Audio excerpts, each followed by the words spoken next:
as you are. And we either get tagged as not being real fans if we have a concern about the longevity of NASCAR or, funding being cut or sponsors leaving the sport. And I don't know if that's a fair perception, but Jim, from your side of things as an insider to the sport, working in the sport as long as you have, do you have a concern for this downward trend, either in attendance or viewership, that you feel NASCAR really needs to take a look at more seriously? Well, I think if you don't have some concerns, then you're just sticking your head in the sand and ignoring everything. And this is probably a hot button topic for me because NASCAR has a group of media that have covered the sport for a long, long time that have been conditioned to say everything is awesome. Nothing to see here. It lets, rainbows and unicorns. Everything is fine. And it's not that way. You can't look at the TV numbers. You can't look at the attendance. You can't look at the number of cars on the track. You can't look at the number of teams in the sport.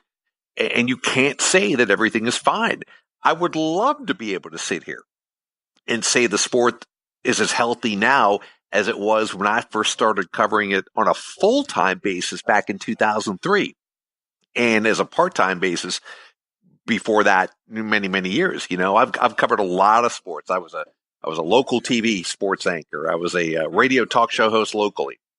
I was a national correspondent for ESPN. I covered the sport when it was on TNT. I was pit reporter for NBC. I kind of know what I'm talking about through all this. And it seems like sometimes I'm the lone voice in the wilderness that says, hey, you know what? It's not heresy. It's not blasphemy to say, hey, we have some serious issues in this sport. And those issues cut across all the economic lines, the attendance lines, the sponsorship lines. That's not to say it's all gloom and doom. That's not to say the sport is dying. But you have to first recognize there's a problem and be able to say there's a problem to then be able to fix the problem. And I think that's what a lot of the cheerleaders in the NASCAR media, and quite frankly, the sanctioning body themselves that caters to these folks, that's the one thing they keep ignoring. And until you can say, hey, let's work on something, you're never going to be able to fix any problem out there. Yeah, well, I couldn't agree more. That's one of the reasons I was excited when Eric told us that you wanted to come on the show and do this interview, because we've talked about it. It wasn't 10 years ago. Eric and I drove 5 hours overnight to Bristol to sit and park alongside the road, sleep in our car, and go into the race because that was the only way we could get in. Yeah. And we sat there in a snowstorm together and froze to death, and then drove 5 hours after to not have to deal with the 3-night minimums and $300 and $400 hotels. But we wanted to go to the race that bad. And this year, when you see the spring race and they pan the grandstand behind the Fox broadcast team, and you see all those empty seats, and then people say, "Oh no, it's not that big of a deal." To us, it is a big deal because we both have kids. I want to be able to take my daughter to races in the future. Eric wants to be able to take his kids. And we want to see the sport healthy, but it feels like, you're right, there's not many voices out there that seem like they want to address the problems. They always want to lump it under something. Oh, we've had too many good drivers retire, or it's always some small excuse, but it's all these things are starting to add up to get to the point where we are now. Right. And it doesn't make those arguments any less true. Look, we miss the star value of Dale Jr. and Jeff Gordon and Tony Stewart and people like that. We definitely do. The economy is different than it was in 2004, 2005. The high watermark for attendance, ratings, and things like that. All of those things are true, but all of those things are true for every other sport out there too. And nobody says, the NFL is going to collapse when Tom Brady quits. Nobody says the NBA is going to collapse when LeBron James quits. So a lot of our reasons always seem like excuses to me. This sport didn't collapse when Richard Petty and David Pearson left. This sport didn't collapse when Dale Earnhardt tragically passed away. But now all of a sudden, this wave of veterans that have retired is being seen as a logical explanation for people leaving the sport. And I don't get that. I didn't stop, rooting for my favorite baseball team when their star player retired. I just said, all right, now here comes the next generation. And the next generation, I think, is being blamed for a lot of the, they're not winning enough. Chase Elliott, Bubba Wallace, and people like that aren't winning enough. They're going to win. They're going to win at some point. But to me, that's never a reason to say, I'm just not going to watch the race, or I'm not going to go to the race. To me, that adds to the intrigue. Maybe this will be the week. Maybe this will be the time. I don't know. It seems like everybody loves to make excuses and not deal with some of the other problems. And I think, our sport's different. We rely on sponsors more than any other sport. We rely on close competition maybe more than any other sport. I don't know if America's love affair with the automobile and the way that's changed in the last 20, 30 years is a reason for younger people not joining the sport. I don't know. I hear from a lot of young people who love the sport. So it's really perplexing right now to try to figure out the causes and the solutions right now. Yeah, it's funny. Justin and I have done a couple of segments since Tiger Woods has entered back into the scene on the PGA Tour about the Tiger effect in golf. How many fans literally don't watch the game unless Tiger Woods is in contention on Saturday or Sunday, and then they say, well, the PGA Tour is dying without him. And, we're not going to get off subject here. We're talking NASCAR, but it's kind of the same thing, because there are 10 or 15 or 20 guys on the PGA Tour that could win on any given week that aren't named Tiger Woods. Now, I'm speaking as a huge Dale Earnhardt Jr. fan. In fact, I tweeted you last week a tweet that you liked when I said, no sport will succeed if one player basically is the one reason that people watch. And so I agree with you that I think there is some causality to a Jeff Gordon and a Dale Earnhardt Jr. and a Tony Stewart. But Jim, we wanted to kind of ask you, because we really enjoy Kyle Larson and Ryan Blaney and Bubba Wallace. And, we could keep naming drivers here for another 5 minutes that we feel, even a guy like Matt DiBenedetto is a great driver, just needs more funding. And so the sport, I think, is alive, and it just needs eyes in the right spots. But as an insider, we did want to know, do you feel, if those things are excuses, do you feel that there is maybe 2 or 3 other things that might be contributing to a decline, or I should say a perceived or alleged decline in viewership to NASCAR right now? Yeah, I think there's some valid, I do a lot of talking to people, listeners on the radio, obviously, and when I'm at the track pit reporting, talk to a lot of people. I think there's a few things. I mentioned the fact that we're not anywhere near the car culture that we were, in the 70s and 80s and 90s. And there's nothing you can do about that. There's nothing you can do about that.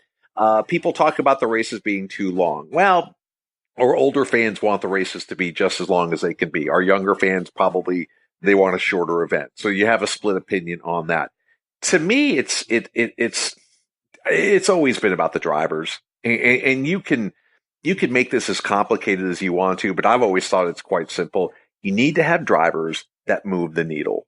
You need to have drivers that have a personality that polarizes people. Either you love them or you hate them. And we can go all down the line list of characters: Darrell Waltrip, Dale Earnhardt, Jeff Gordon, Tony Stewart, now Kyle Busch. You've got to have a few characters out there, and those characters have to be running up front, and those characters have to be in conflict with each other at times to make it interesting.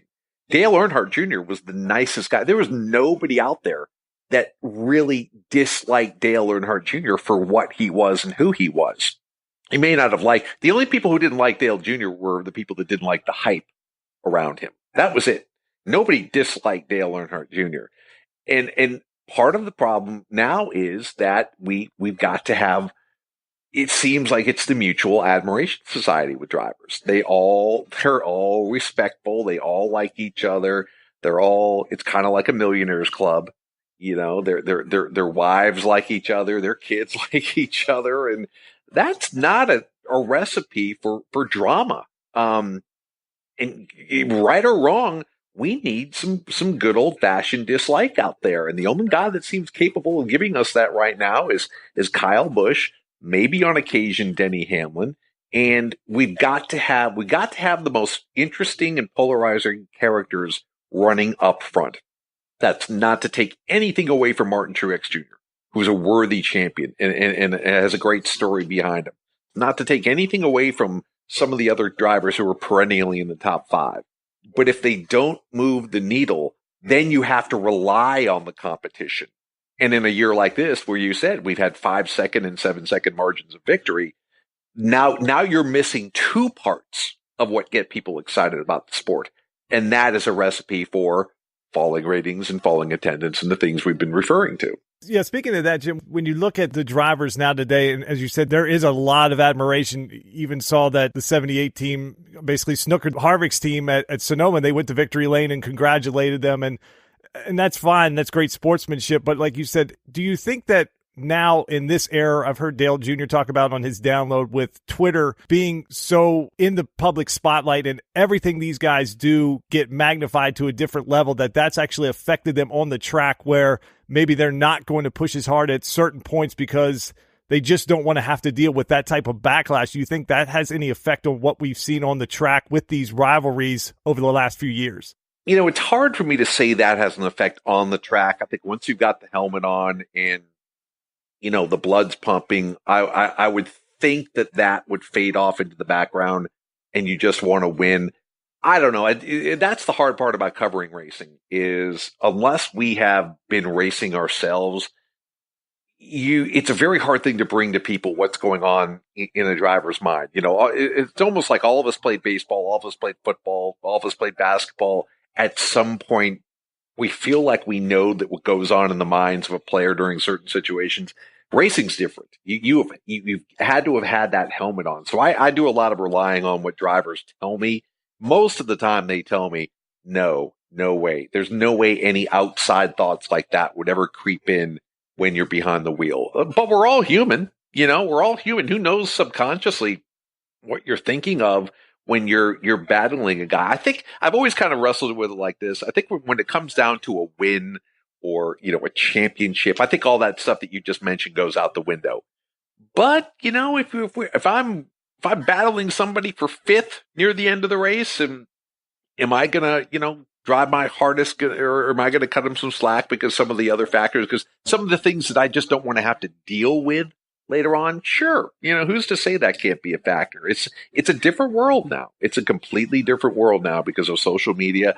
I've learned that. I've had to deal with some things. My opinions seem to get a lot more attention and tick off a lot more people than they used to, just because, you know, when you send a tweet out or a text, it's hard to tell context or, you know, whether or not you're talking tongue in cheek or somewhat sarcastically. I pointed out, you know, somewhat fairly a couple of weeks ago that Fox was doing their truck broadcast remotely from Charlotte instead of sending the play-by-play announcers to the rack. Well, to the track. Well, it ignited a firestorm of controversy amongst my peers, none of which challenged anything I said. It was all factual what I said. They just didn't like the fact that TV's dirty little secret got out. And something I've dealt with in basketball and other sports, remote broadcasting is something I feel very strongly about.